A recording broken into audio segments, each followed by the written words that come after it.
boy, here we are. Man, was that a rough one. But the Chargers win. They are now 4-2. Get the overtime win. That's right, Luke. Overtime win there with a field goal by Dustin Hopkins, which Jamie and I are going to have to do some kicker talk today.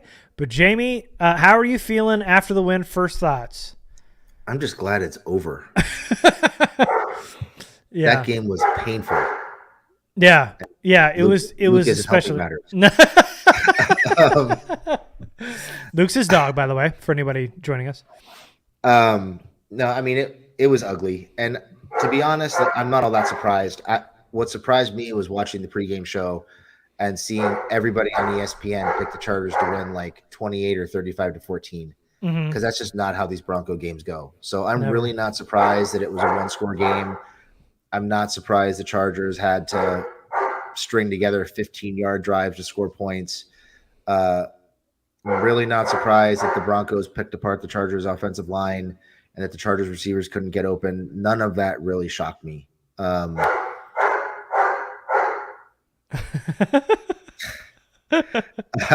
It was awful on a lot of fronts. Not the least of God. Every time we go to record, he's ready to just start barking. That's how it goes. Sorry, guys. It's all right. Anyway, I thought the clock management at the end of the fourth quarter was brutal in a lot of ways. It was a weird game. You know, there were some positives in terms of some adjustments the coaches made in the second quarter and especially in halftime that helped kind of bottle up the Broncos offense, including some personnel changes that I think most people probably didn't see coming and that took some people by surprise, namely obviously benching J.C. Jackson, which I don't think anybody saw really coming, even though he definitely earned it. But just a lot of ups and downs. I mean, if you want to talk about the good things, which we've been trying to do a lot lately, and they're making it harder every week. But if you want to talk about the good things, I mean, the interior of the Chargers defensive line and really the entire front seven played really well today. They did an excellent job of keeping Russ in the pocket, trapping him in the pocket, and making him look kind of frenetic in the pocket. I mean, he was having a really hard time back there, not getting the ball out, taking hits, getting stuck in the pocket and not being able to make plays happen once they made some changes after the first quarter. And the IDL had a huge role in that. Once they took J.C. Jackson out, all the explosive plays came out of the offense. The secondary outside of Jackson played pretty well for the most part. You know, the defense, I really thought the last three quarters of defense was great. You know, they were terrible in the first quarter. They had that one big play right before halftime, but they held them to a field goal. And from then on, they really controlled the line of scrimmage and they controlled the game. So you want to look at positives. It seems like they figured some things out on defense, excuse me. I think we talked about the personnel changes. Staley also made some schematic changes that I think played a huge role in this game. Staley is not somebody who likes to blitz a lot. I think the Chargers on the season have been blitzing somewhere between 20 and 25% of the time. It seemed like they blitzed on every third down today, and they were blitzing on a lot of second downs. Tranquil was really effective on the blitz. They brought Van Noy, who was pretty effective on the blitz. Murray flashed a couple times on the blitz. Derwin showed up a couple times. Basically, everyone they sent on the blitz at some point in the game either made a play or disrupted a play. And that blitz package completely changed the flow of that game for the Chargers defense, completely changed the tone. So I think Staley deserves a lot of credit on that front for going away from something that he prefers and going to something that he's clearly not comfortable doing, putting a lot more pressure on the back end with the blitz, and it worked out beautifully, and it's why they were able to hold the Broncos down for most of the last three quarters and win that game. So he deserves a lot of credit for that. I think you got to talk about Dustin Hopkins. This will be the one and only time I mention him. He was tough. He obviously dealing with a bad right leg, falling on every kick, but he gutted it out, made 4 huge kicks for the Chargers, allowed them to win that game. Really big. So those are the good things that happened. Yeah. And even though you listed like almost everything that happened, Yep. but yeah, there were a lot of good things. Oh yeah, we haven't talked about the bad, so not everything, but yeah, that's we can get out of the way now. I mean, Dustin Hopkins obviously deserves a game ball. Getting injured, going to a knee every time he kicks, and then having to make one in a pressure situation to tie the game, and then also to win it in overtime was huge. That he was able to do that, and showed some real guts making those kicks. And yeah, well, I guess we'll talk about the end of game management, but I thought the interior was amazing today. Sebastian Joseph Day had a really good day. Austin Johnson flashed a lot today. And I thought Khalil Mack was a monster. He got a couple sacks. He had a tip ball. And then Drew Tranquill, like you mentioned, he got a pressure on Wilson early on, and he had to throw a ball out of bounds. And then right after, Derwin gets that sack. And then we saw Tranquill get a sack on the third down after the interception to kind of push that field goal back. It was like a 48 or 49 yarder after that sack. So they ended up making the kick, but it was a great way to set him back and make that kick a little bit harder. And then of course that one where he was absolutely shot out of a cannon in that Broncos 2-minute drill when he went right up the A gap and was met. It felt like he met Russell Wilson as soon as he got the snap. He was right on him as soon as he got that ball. So yeah, it was huge from not only Staley, but this interior knocking down the run. I know this run game is still trying to find itself in Denver. They ended up benching Melvin Gordon, which admittedly I kind of sped through the game. I was kind of late to watching it and then kind of caught up in the second half. Do we know why they benched Gordon? Probably because he sucks. Yeah, I have no idea why they benched him, but they benched Gordon, and they've been trying to figure that run game out, but they couldn't get anything going, and that was the only thing that Denver offense could get going. Wilson just could not push the ball downfield. They kept everything in front of him. They were daring Wilson to try to beat him deep. Couldn't do it, so they played everything in front. He couldn't get any real chunk plays except before the halftime, but everything else I thought for 3 quarters was great. There was one blown coverage on that Greg Dulcich touchdown, but outside of that, I thought it was pretty strong and a really good chunk from his defense. Yeah, I mean, there were, I think, 3 blown coverages. There was one to Hamlin right before halftime that set up the field goal before the half. There was the one to Dulcich for the touchdown. Mm-hmm. And then I think there was one other one, if I'm not mistaken. But other than that, the coverage was generally pretty good. They did a really good job reining in the Broncos wide receivers in particular. We really didn't see much outside of a sideline catch by Courtland Sutton where he was very clearly pushing off with one arm and caught the ball on the sideline with his offhand. Didn't see much from him. Judy didn't show up much. Mm-hmm. Hamlin didn't show up much outside of that one catch. So they did a really good job of corralling the wide receivers, the skill players for the Broncos, which is something they haven't been very successful doing in recent weeks. They're always giving up constant big plays, chunk plays, and they give up a couple, but they really cleaned it up after the first quarter for the most part. Yeah. The Hamler had it was a 47-yarder or something, but they I think it was Judy was their leading receiver, and he only had 3 catches, which was the most on the team, and he had 54 yards. So they kept those receivers in check for most of the day. There was a couple blown assignments, like we mentioned, but other than that, pretty strong showing. And just a shout out to Bryce Callahan, who I think popped a lot today. I thought all the corners really did good outside of J.C. Jackson. Michael Davis having a really nice PBU where he broke on the ball nicely. Bryce Callahan was really good in the first quarter. It was back-to-back plays where he got a run stop for a loss and then had a tackle for a loss on this quick little dump off from Wilson, where he got a tackle for a loss behind line of scrimmage right after it. So I thought across the board, Asante Samuel did good today. I thought for the most part, this defense did really, really good. I thought J.C. Jackson kind of dragged down the entire defensive grade as a whole throughout this game. But for the most part, I thought everybody did really, really good. Yeah, everybody outside of Jackson was really good. I thought, let's be honest, the Broncos offense is terrible. They're really bad. Oh, yeah. Near the bottom of the league in pretty much every category. Mm-hmm. They made them look good for a quarter, and then they clamped them down and did a really good job of settling in and playing some really good football for the rest of the game. But yeah, they were good for the most part on all 3 levels outside of a couple bad plays. And I'm still not – I got to go back and watch the tape on that Dulcich play. I'm not really sure what happened there. Some people were saying it was J.C. Jackson. It looked like Derwin passed him off. Derwin had kind of a rough game in coverage. He was involved in that Hamlin deep ball as well. So, but he settled down in the second half. It was encouraging to see them kind of get over those mistakes and play much more aggressively and play much better down the stretch in that game.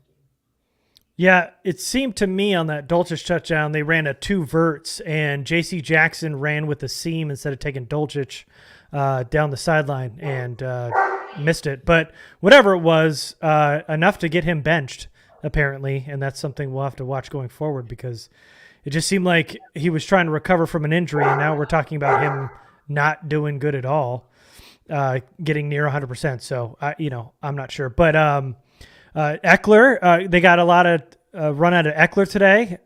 He had the touchdown, which big assist from Zion Johnson, who helped drag him to the first down. Also, Zion helped drag Gerald Everett after that one-handed catch he made.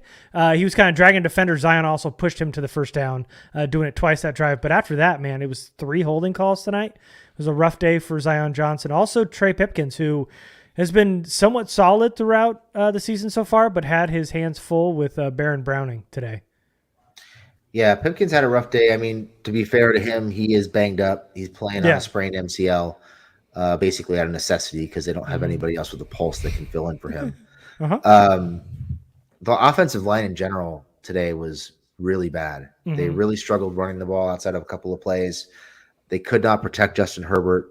You could tell he did not trust them at all the entire day. Just very, skittish in the pocket, almost frenetic. He just looked really uncomfortable, really unsure of himself. There were several reads that it seemed like he had guys open and he just couldn't get the ball out. Yeah. Including on that 4th down play where he tried to force the ball to Carter. He had on the final drive of regulation, he had Everett open on a post route and really a wide open look. If he hits him in stride, he at least runs out of bounds and sets them up with really good field position. But he decided to check it down to Carter. Just a bad day for Herbert, driven in most part, I think, by really bad protection. Are you talking about at the end of the game where he checked it down to Horvath, that one?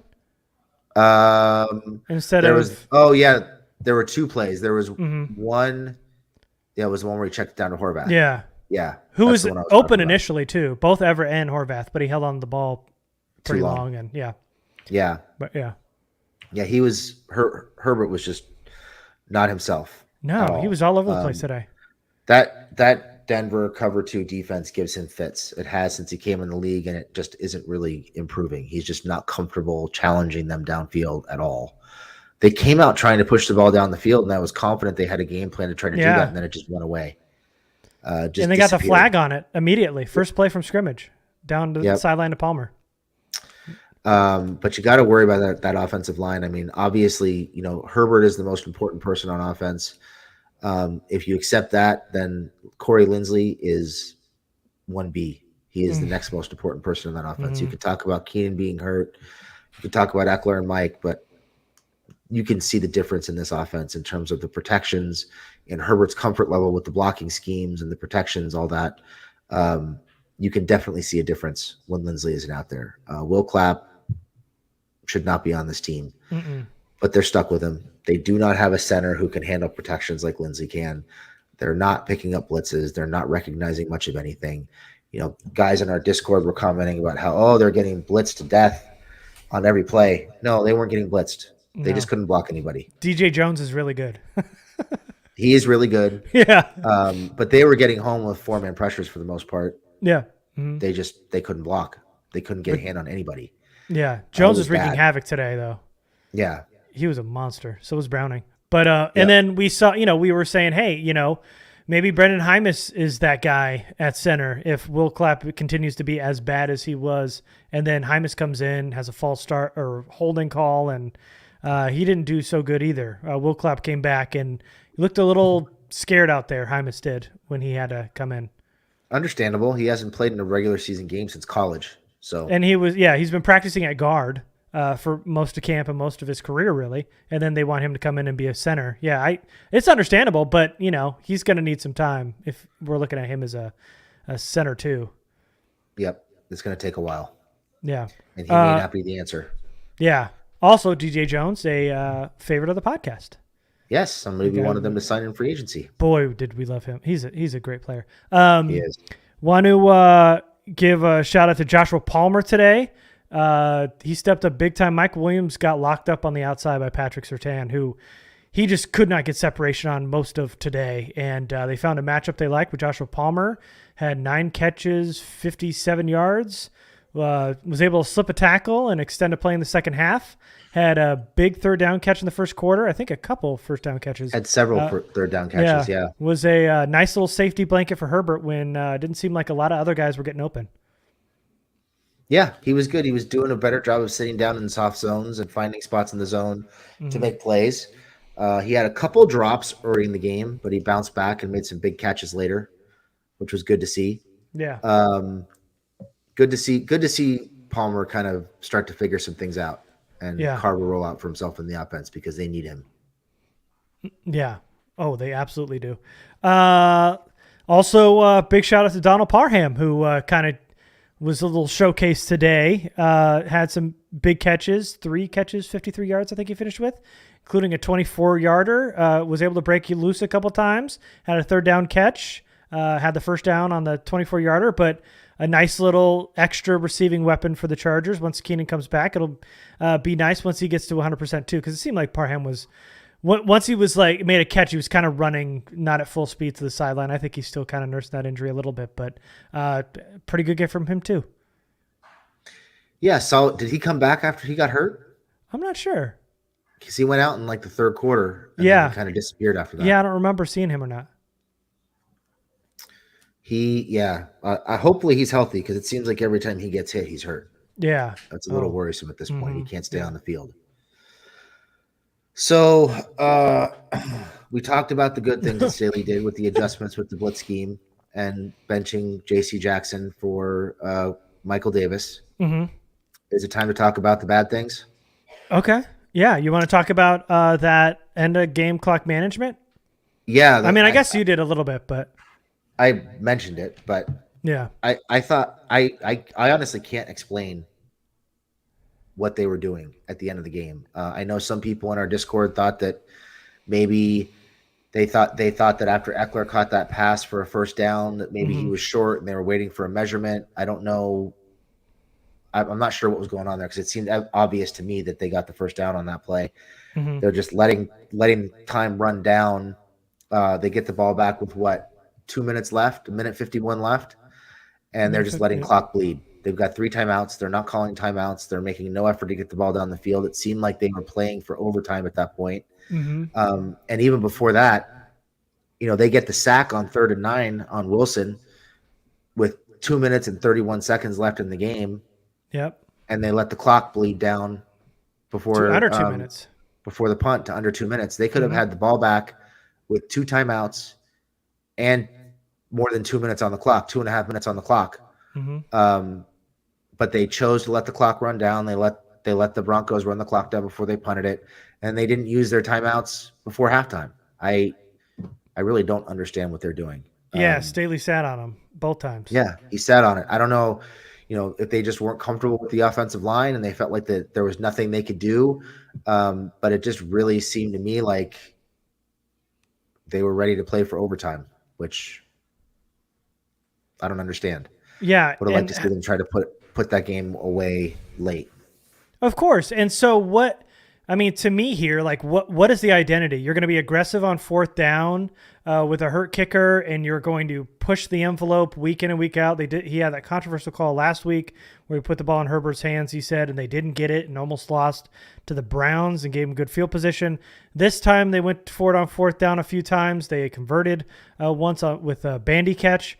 Didn't convert it on a throw to DeAndre Carter. But if you're going to be aggressive, how do you, with 2 minutes left, which is a real easy, normal football thing to happen, have a 2-minute drive at the end of the game? Why is it then you sit on your timeouts and your hands and let it go into overtime with a guy like Justin Herbert? If you want Justin Herbert to win you the game, there's 2 mistakes here. The first one is, and I was screaming at my computer screen while watching this, so I'm not doing this after the fact, but was the one Jamie mentioned. As soon as they had that sack, call that timeout. You have 2:30. They have to punt the ball. You get an extra timeout because of the 2-minute warning at that point. So basically you have your 3 timeouts. You have 2 in your pocket and the 2-minute warning.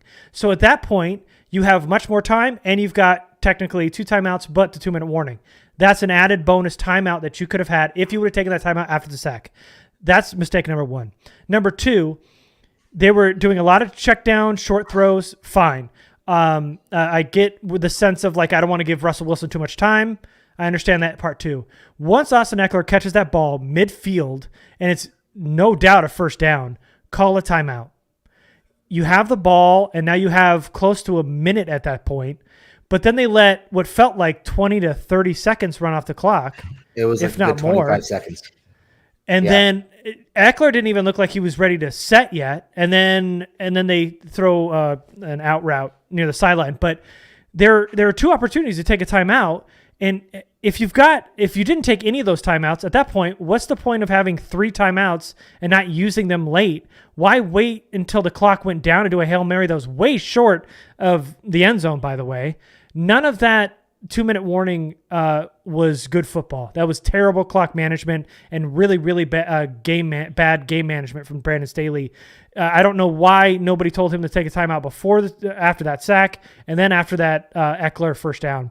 And also, did you see on that first pass to Eckler that kind of defender was holding Eckler while he was trying to like run the ball to the middle? Did you see that? No, I didn't catch that. Oh, it was like he was slowing him down, and Eckler's like, get off me. And I thought they were going to call timeout, but they didn't, and then they set the ball down and then ran another play. But, yeah, I mean, that was just awful game management and clock management from Brandon Staley. Yeah, it was awful. It just reeked of not having a plan. It was like they haven't practiced their 2-minute drill at all. Just terrible clock management from start to finish. And probably not even that they were playing for overtime, just that they didn't have a plan. Yeah. They didn't have plays scripted for the situation. Clearly, they didn't know what they wanted to do or how they wanted to go about doing it. I think it was almost like, well, let's run a couple screens to Eckler and see if we could pop one, and then if we get 10 or 15 yards, then we'll run the offense. There was just, and the screen hasn't really been working all game long, by the way. Yeah, they struggled. And then they said, okay, on the 2-minute warning, maybe this time it'll work, and this time we can break some off, and this time we can get in field goal range and win this game. It didn't happen. Yeah, we defended Staley a lot, although we did criticize it last week for the 4th down decision. Mm-hmm. That game management at the end of the game, even in spite of the personnel changes he made and the blitz package changes that he made earlier in the game, that time management and game management, those issues at the end of the game, I'm like 1 foot out the door on him. I'm starting to lose my patience because I just feel like he's not getting any better. It seemed like he really got out-coached by Hackett for a quarter and a half early in the game. He did settle down and make some adjustments, but he had absolutely no idea how to handle the last 2 minutes of that game, and that's inexcusable. And he really didn't handle overtime at all that well either. No. He got really lucky that the rookie, Jasir Taylor, had that veteran move of blocking the blocker into the returner, which was so awesome. And then recovered by the other rookie, Dean Leonard. So kind of get bailed out by a muff punt, but they did it, and they won an ugly one. One that, maybe in years past the Chargers would have lost. I think the Chargers won in spite of some of these issues from Staley, but also Staley helped with some of his personnel changes. I thought being aggressive on defense was really nice. I mean, I don't think it was an all-out bad coached game, but I think that that first quarter was troublesome. And then that end of the game management was just really, really bad. Really bad. And that's to win it. And also, I just don't know what message you're sending to the team at this point. Because what is your kind of personality here? What are you going for? What are you hanging your hat on? If it's being aggressive at 4th down, then having a simple 2-minute drill at the end of the game should be easy. But no, that's the one time he wasn't aggressive. Yeah, and you made a point that I wanted to make too, is I have no idea what this team's identity is. We are now, six weeks, 23 4-2 games into Brandon Staley's tenure as a Charger. Oh, you're doing that math. I was trying to do the first 6 games. Once no. I had enough fingers to do that. You were doing Staley's tenure. We're 23 games into Staley's tenure. We're still talking about learning how to win. We're still talking about whether or not we're going for it on fourth down. We're still talking about clock management issues. We're still talking about him getting outstretched and coach in stretches of games. I'm starting to have some concerns, and I feel like when you're 23 games into your tenure as a head coach, we should know what the identity of the team is at the very least, and we shouldn't be clinging to, well, they probably would have lost that under previous regimes. Right. We should be past this point already. So yeah, I would like to see some growth, and I'm not seeing growth. The defense did play well tonight. There were some good personnel adjustments. There were some good schematic adjustments with the defense. That was encouraging. That has Staley written all over it, so he gets credit for that. But just, I want to see more. Yeah. I mean, you knew this game was going to be ugly. You knew it was going to be tough. I would like to see some awareness in the game management. And there were a couple other fourth down situations in that game with Hopkins on one leg, where they were down in the red zone with a 4th and 1, 4th and 2 that I thought would have been perfect opportunities for them to go for it. And they didn't go for it. So that whole fourth down thing, it seems like he only goes for fourth down when he really needs it now. He's not really gambling like he was. I just don't know how to I can't put my finger on the pulse of this team. I don't know what the identity is right now. Yeah. And we should know that by now. Yeah, it kind of felt early on that it was going to be this defense is going to hold this team together, and then Herbert was going to be able to deal. I mean, I do like how much they featured Austin Eckler here in the last couple weeks. I think that has really helped this team, and I think that's part of it. I think another thing, and I'm not making up excuses for Staley because I don't think he did very well today. Without having Keenan Allen or Corey Linsley or even Rashawn Slater, there's just been some mix and matches. But let's be honest here. Keenan's been out since week 1. They should have figured it out by now. We're at 6 weeks because I can count it on my fingers. 5 weeks of trying to figure out this offense without Keenan Allen. They ran heavy on Mike Williams at some points. They were going away from Austin Eckler early in the year. Now they're riding on Austin Eckler, which is great. But yeah, it's confusing on what exactly this team is. Is this defense really good? Is Herbert not Herbert yet? I mean, Herbert's been a conundrum for me because ever since the injury, I just don't know when we'll see the golden god Justin Herbert play again, because right now, part of it was being able to like run and get open when he needed to and flush the pocket and run for those first downs. Those are not coming as much anymore. And it doesn't seem like he's testing it downfield as much. Is that Lombardi holding him back? Is that Justin Herbert still feeling a little hurt? I don't know. But today he was just not that comfortable in the pocket as he usually is. He wasn't as poised in the pocket today. And yeah, he's another one that I don't know yet what he is, and if he's back to Herbert that he was last year, or if he's got to improve each week, or this is the kind of Herbert we're going to get week in, week out. I'm just not sure yet. Yeah, honestly, I thought Herbert was not himself even before the injury. He was not very good in the first half of the Kansas City game. Yeah, we talked about that. He was not very good in week 1. He definitely did not play well against Jacksonville. He was better the last couple weeks against the Texans and again last week.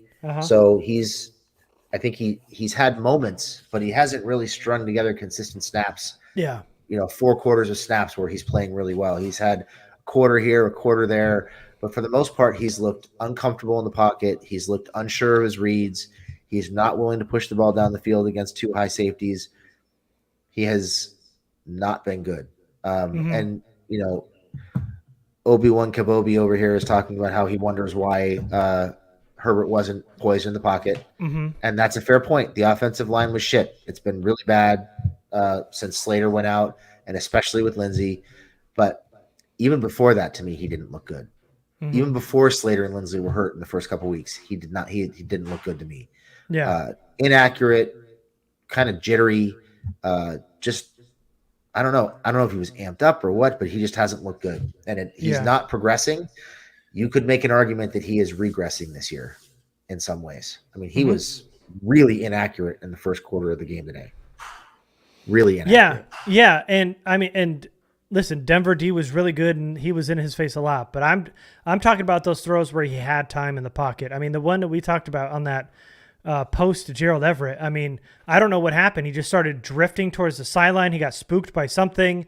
He had Horvath open initially. He held onto the ball. He threw it into the ground towards Horvath, who caught it anyway. I think not just the pressure getting to him. I think even when he's got a clean pocket, he's doing a great job of avoiding pressure and all that. I don't want to take that away from him in his pocket presence, but I just think like sometimes he has been a little spooked when he gets in the pocket. He's been like having jittery feet a little bit. He's had that happy feet that we talk about. And so I'm not quite sure where he's at yet.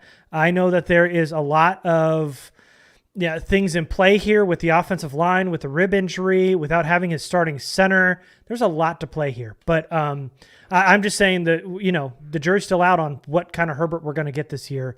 And, I just think at this point we have to give some credit to Staley. And, we've criticized him. We just did on where he really screwed up and could have lost the Chargers this game, but they won in spite of it, of those coaching mistakes. We talked about it during this easy patch of this schedule. They had to get these wins. If they didn't win in these next couple of games, that they were going to be in a lot of trouble. And they ended up stringing a couple wins together here. They're 4-2. They're now tied with the Chiefs for the best record in the AFC West. And they put themselves back in the hunt with a division win here. An ugly one, which they could have lost. And, let's be honest, the Broncos aren't very good. But no matter how bad the Broncos are, they always play the Chargers tough. And it's always a really close, ugly slugfest. And today was one of those days. And they were able to pull out a win in overtime. Yes. Those are the positives. They pulled out a win. They won an important division game. They're tied for the division lead right now. Mm-hmm. And they've got a chance to go win another game against a pretty mediocre Seattle team. Yep. So opportunity to go string that'd be 4 wins together at this 4 straight wins together at this point. So those are the positives. Yeah. Also another positive, just throwing this out there. Sony Michel looked pretty good today. Getting the start for Joshua, or starting in place of Joshua Kelly. He got a big 3rd and short in the second quarter. The third quarter ran really tough. Got a huge one in the fourth quarter. It seemed like leading up to that game, I was a little scared every time they handled the ball, but really ran hard, ran tough, and got some really key first downs throughout this game. Yeah, he had a couple big 3rd down runs. I would still like to see much less of him in the red zone. Of course. Like none of him in the red zone. Yeah. But he had some big 3rd down runs. He had some big conversions, caught some passes to help get Justin out of trouble. Mm-hmm. For me, it's Spiller time, baby. It's time to get Spiller time on the field. Mm-hmm. We know Joshua Kelly left that game hurt today. Did they say during the game what it was? Ankle, knee? I don't know. I honestly don't remember seeing him get hurt or come off the field. I just remember hearing that he was in the tent and thinking, how is he in the tent? He hasn't been on the field yet. Yeah. So, but I think it's time to get Spiller on the field. Mm-hmm. So they don't have to lean on Michelle quite so much in the red zone and on 3rd and short. It's just so obvious when they're going to him. Mm-hmm. Yeah, no, we've talked about it. I agree. And I would like to see them diversify the offense a little bit. Still having a lot of problems running too many routes in condensed areas of the field. There are some plays where there are 4 defenders surrounding two receivers in the middle of the field running stick routes. Just the route distribution, the route spacing is bad. It seems like they're running into each other. They're within 4 or 5 yards of each other on almost every pass play. It's become predictable and easy to stop, and they need to figure out some way to diversify it. One way to do that is to get Palmer involved in the intermediate game. I think they need to find more ways to get Everett some yak opportunities, maybe devising some tight end screens for him, maybe running that play action crosser they like to run for Mike, where they sell the run on play action and boot Justin out and sneak Mike across the field. Maybe they can try that with Everett to get him the ball in space.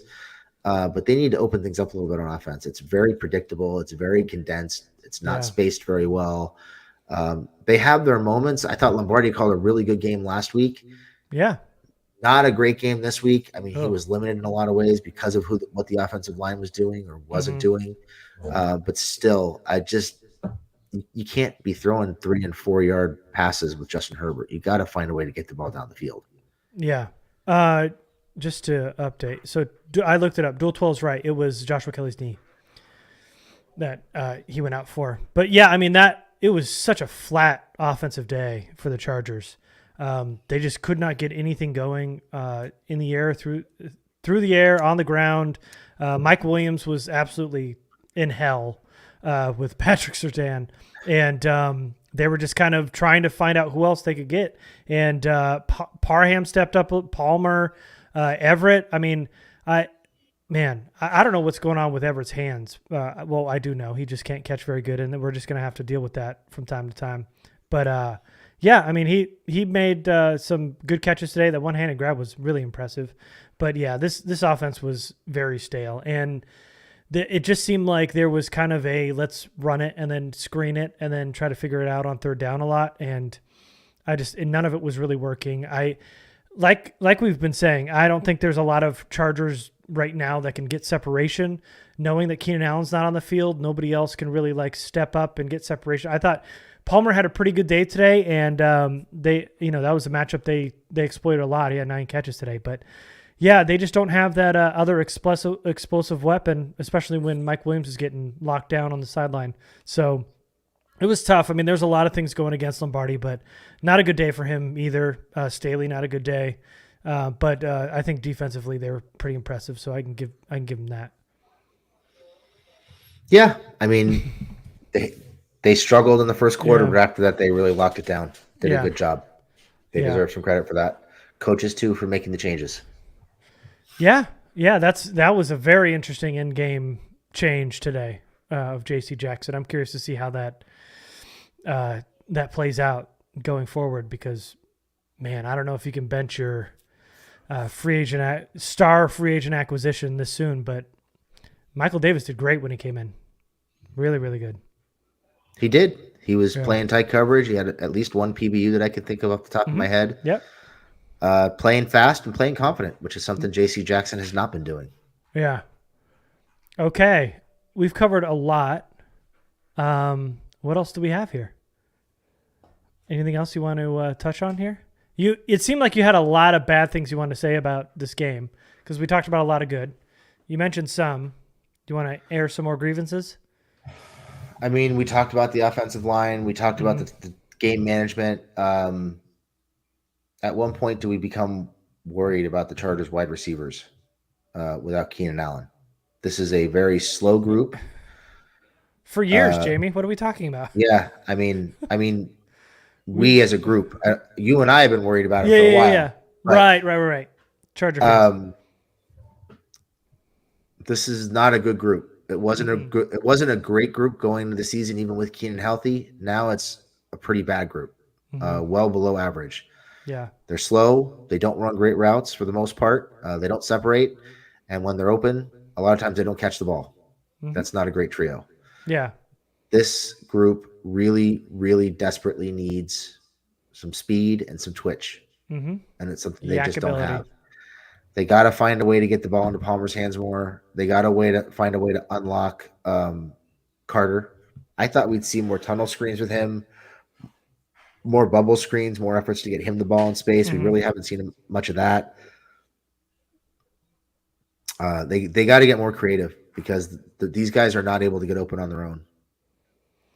Yeah. And do you see a trade happening anytime soon, or you think? No, I don't. Yeah, I don't either. I don't think they can. Well, financially, yeah. I mean, I don't think they're going to do it, and they were really set on having Palmer be that wide receiver 3 and really showcasing him this year, and then adding DeAndre Carter in there from time to time. And plans changed because Keenan got hurt, but man, we're not seeing much of anything. I'm surprised we're not getting more run from Michael Bandy too, who last week going into the half, he had a lot of really good catches to set him up, and then he had the really nice catch on concentration off a tip ball on 4th down today, but not really getting a lot of run either.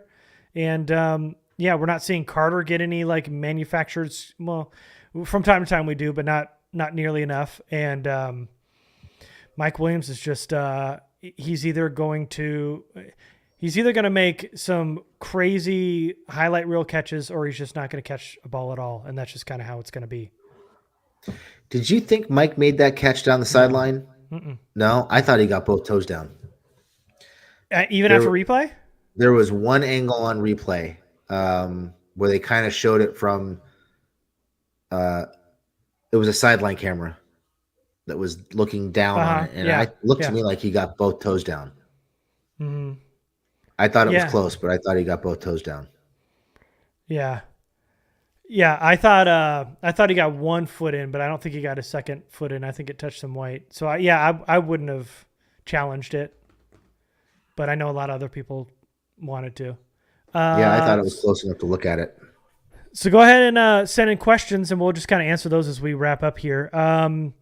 Let's see. Pewe, what do y'all think the problem with Palmer is? He runs crisp routes, not Crips routes, but crisp routes. But he isn't ready to make plays when something comes his way. I don't know. Maybe he's just not expecting the ball. That does happen a lot with Palmer. He's not getting his head around, and he isn't making catches consistently. He got better as the game went on today. Oh, definitely. But he just hasn't had that much action the first 5 weeks. It seemed like he settled down a little bit in the second half today, though. Yeah. Everybody is talking about Sean Payton. Are you ready to pick up Sean Payton and fire Brandon Staley right now? If you had Sean Payton give you a little backroom handshake like, hey, I'd come on if you fired Staley, would you do it?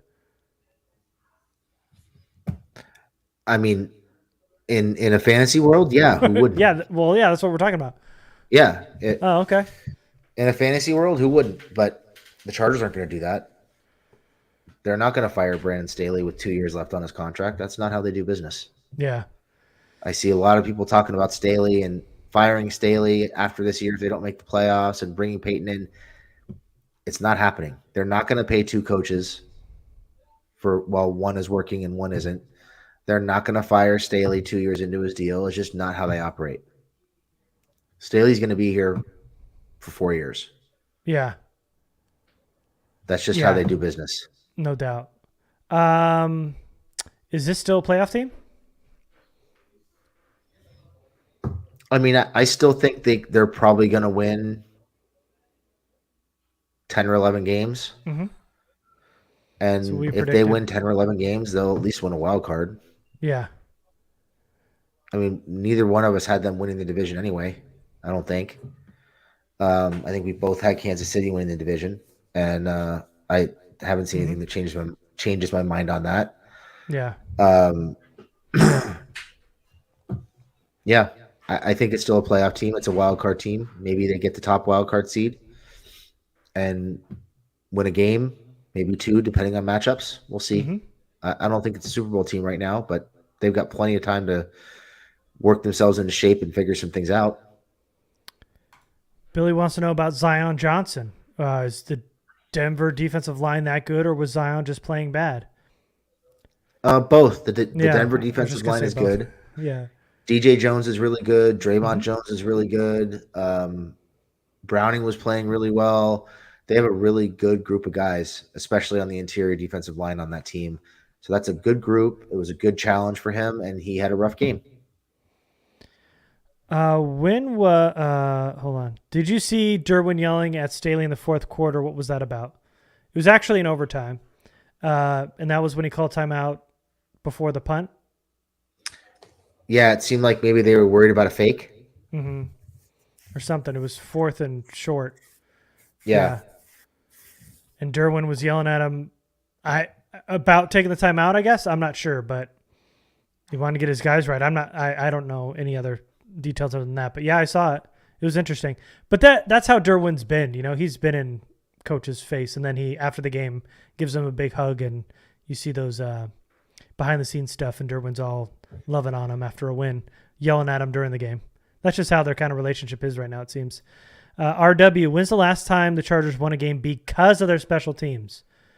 They got those kicks from Hopkins. They got the Jasir Taylor help out on the muff punt. I feel like they had a couple games last year that they won because of special teams.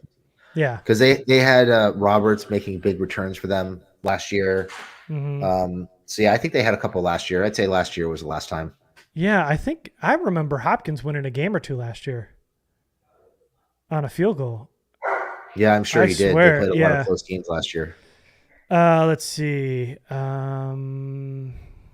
If the Bar was making the playoffs and we're on track to make it, currently the second best record in the AFC, why do people want Staley fired? If they're on track to make the playoffs. Well, I think it's just what we talked about. I'm not saying right now that I want him fired. I'm just saying I've got one foot out the door at this point because I feel like the Chargers bar is so low that we get in this habit of, well, we would have lost that game last year, so we should be happy. And yeah, wins are a good thing. Anytime you win a game, it's a good thing. So you've had a good day on some level. Mm-hmm. But we need progress. We need growth. We need to see that they're done with this we're learning how to win phase and that they're actually winning games handily by 2 scores at least. Yeah. Mm-hmm. On a somewhat consistent basis, that they're putting teams away. Not that they're playing down to the Broncos level, because let's face it, the Broncos are a bad team. Yeah. And that they're eking out wins because the Broncos literally can't get out of their own way. Yeah. Yep. So I think that's where a lot of this is coming from is we don't know who Staley is. He was ultra aggressive last year on 4th down. He has not been as aggressive this year on 4th down. When he is aggressive, we're getting bad calls. I just think we want growth. We want to know that they're going to figure this stuff out and they're going to stop making these. They're going to stop charging. Mm-hmm. And they were really close to charging this game. And last game. And the game before. So I think that's where it comes from. I think saying they should fire him mid-season or even after this season might still be a bit of a reach. Mm-hmm. It's a bit of an overreaction, but that's me saying that with them sitting at 4-2. Yes. If they finish this season, 4-13, then I might be singing a different tune. But right now, I feel like it's an emotional overreaction. And let's see how things play out. If they make the playoffs, they're not going to fire him. Yeah. No, they won't, and probably shouldn't. But I just think, we don't know who Staley is, and we've been doing this long enough. What'd you say? How many games, Jamie? What was your math? 21? 23. 23 games under Staley. We should have some kind of vision of what this team is going to be, especially because in the offseason, they built it under his vision. They added so many pieces to this defense and this offense so that this team could win now. They've got it all. They got all their free agent acquisitions because of this rookie contract with Herbert. They're doing it now so that they can win. And if they're going to start losing games because they have bad clock management or there's some weird 4th down call that he made on the road, then I could understand why people would want to fire him. I'm not in that camp. I don't think I would even fire him right now, even if he was terrible. But to be honest, I think he's done enough. They're 4-2, and they won some ugly games, and they've persevered. So I'm all right today. 4-2 is good. They're tied first in the division, and I don't think you can ask any more than that, really. Let's see. Just get to a couple more questions. Do you think the Chargers would be better with Brian Daboll? Brian Flores, no, but Daboll, he's turned it around in New York. I've seen this argument made, and the Giants are definitely playing well, but they're winning with defense. They're not winning because of that offense, because they have no quarterback and basically no offense. Yeah. So, he's changed the culture. They're playing well. They're catching some people off guard. I mean, theoretically, Daboll with Herbert would be pretty fun after what he did with Josh Allen. Mm-hmm. But we can't say definitively that's the case because he isn't necessarily doing that with the offense in New York. So I don't know if they're better with Daboll. I mean, Flores isn't employed right now. So yeah, that's why I said ignore Flores. Yeah. suggestion. But I mean, and just a callback here. Brian Dable, Brandon Staley were the two guys we said as 1A and 1B for the Chargers. Well, at least I did. I think you did too. For the Chargers to hire during that head coaching cycle. Yep.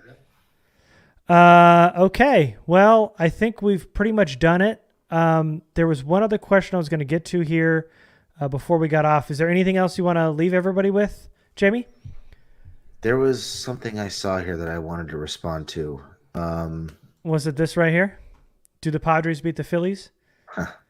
And the answer is hell yes. I'm going to say yes. I think they do. Ooh, and Jamie will be there tomorrow. I'll be there tomorrow night. I'm looking for tickets on Wednesday. I'm going to respond to this one. Okay. I take issue with this. We have been very positive the last few weeks. Oh, yeah. Come on, John. After some sloppy wins. People have been saying that we're the voice of reason. We're not the ones out there screaming about firing Brandon Staley after a loss. We're not the ones that are out here freaking out and having emotional reactions after a win or a loss. We've been pretty even keel. And our running theme so far this season has been, hey, a win is a good thing. A win is always a good thing.